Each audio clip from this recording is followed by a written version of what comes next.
Our next topic is solutions. So, solute plus solvent is equal to a solution. Itong solute, ito yung substance na nadidissolve. So, for example, salt and water. Salt is the solute and water is the solvent. And take note, yung water is what we call the universal solvent. Okay? So, for solutions na topic, this is more on problem solving. So, just remember the formulas under this topic. So, ito yung mga commonly used formulas na na-encounter ko dati. Pero take note class na madami pa to, so research na lang.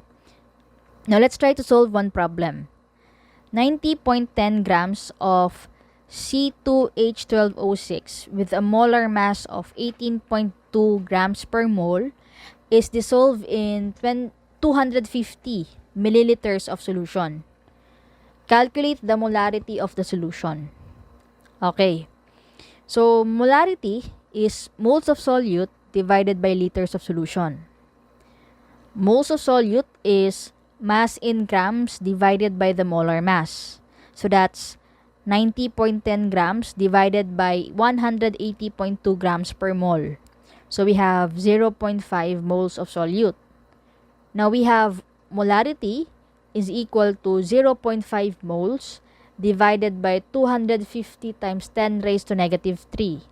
That is equal to 2 molar, capital M. So take note ha, 250 times 10 raised to negative 3, hindi 250. Kasi di ba dapat naka-millimeters siya, not liters. So under sa solutions na topic, importante lang talaga na alam nyo yung formulas and yung tama na pag-apply or paggamit sa formula. Okay?